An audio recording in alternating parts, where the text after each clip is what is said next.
Hi friends, இன்றைக்கி குக்கரில் பச்சை பயிறு கடையில் எப்படி செய்கிறதுன்னு பார்க்கலாம். பாருங்கள், குக்கரில் செஞ்சுருக்கிறது எவ்வளோ சூப்பராக இருக்குதுன்னு பாருங்கள். நம்ம பாத்திரத்தில் வேக வச்சு செய்கிறத விட குக்கரில் செய்கிறது ரொம்ப ஈஸியாக செஞ்சிடலாம். வாங்க இப்போ இதை எப்படி செய்கிறதுன்னு பார்க்கலாம். நான் 1 டம்ளர் பச்சை பயிறு எடுத்துருக்கிறேன். சுத்தம் பண்ணி கல் இல்லாமல் சுத்தம் பண்ணி எடுத்து வச்சுருக்கிறேன். இதை நம்ம இப்போ வறுத்து எடுத்துக்கலாம். பாருங்கள், பாத்திரத்தை அடுப்பில் வச்சு அடுப்பு மீடியமாக வச்சு நம்ம வறுத்து எடுத்துக்கலாம். நம்மளுக்கு நல்லா வறுவிட்டு வரும்போது பச்சை பயிறு நல்லா வாசனையாக இருக்கும். அப்போ பார்த்தாவே உங்களுக்கு தெரியும், லேசாக கலர் மாதிரி வந்திருக்கு. அந்த அளவுக்கு வறுத்து நம்ம எடுத்துக்கலாம். பாருங்கள், இந்த அளவுக்கு வறுத்து எடுத்துக்கலாம். இப்போ வறுத்த பாசிப்பயிரை குக்கரில் சேர்த்துக்கலாம். குக்கரில் சேர்த்து நல்லா தண்ணி விட்டு அலசி எடுத்துக்கலாம். பாருங்கள், நல்லா கழுவி தண்ணி வடிச்சுக்கலாம். இப்போ தண்ணிக்குள்ளே போட்டதையுமே நம்மளுக்கு வறுத்த பச்சை பயிறு கலர் தனியாக தெரியுது பாருங்கள். தண்ணி வடிச்சிட்டு தேவையான அளவு தண்ணி சேர்த்துக்குங்க. 4 பச்சை மிளகாய் சேர்த்துக்குங்க. 1 தக்காளி அந்த தண்டு எடுத்துகிட்டு கீரி சேர்த்துக்குங்க. கீரி சேர்க்கும்போது நல்லா வெந்து வரும். ஒரு 4-5 கருவேப்பிலை இலை, மல்லி இலை சேர்த்துக்குங்க. பூண்டு சேர்த்துக்குங்க. 1/2 ஸ்பூன் மஞ்சள் தூள் சேர்த்துக்குங்க. ஒரு 1/2 ஸ்பூன் எண்ணெய் சேர்த்துக்குங்க. கடலை எண்ணெய் சேர்த்துக்குங்க. சேர்த்துட்டு நல்லா கலந்து விட்டுக்குங்க.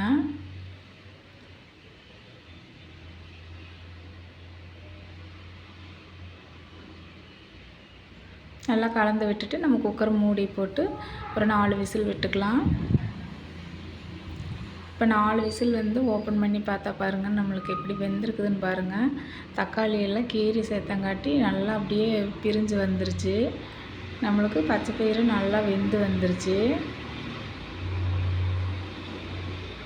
பாருங்கள் எப்படி வெந்திருக்குதுன்னு பாருங்கள். 4 விசில்லையே நல்லா வெந்துருச்சு. இப்போ இதை நம்ம கடைஞ்சி எடுத்துக்கலாம். பாருங்கள், ரொம்ப நைஸாக கடைய வேண்டியதில்லை. ஓரளவுக்கு கடைஞ்சி 3/4 பதம் கடைஞ்சோம்னாலே போதும். இந்தளவு கடைஞ்சி எடுத்துக்கலாம். பாருங்கள், நம்மளுக்கு ரொம்ப நைஸாகவும் இல்லாமல் ரொம்ப பயிறு தெரிகிற மாதிரி கடையில், ரொம்ப நைஸாக கடையில். உப்பு சேர்த்துக்குங்க. உப்பு சேர்த்து நல்லா கலந்து விட்டுருங்க. இப்போ சாம்பார் தூள் 1 ஸ்பூன் சேர்த்துக்கலாம்.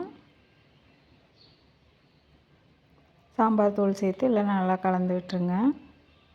மல்லித்தழை சேர்த்துக்கலாம்.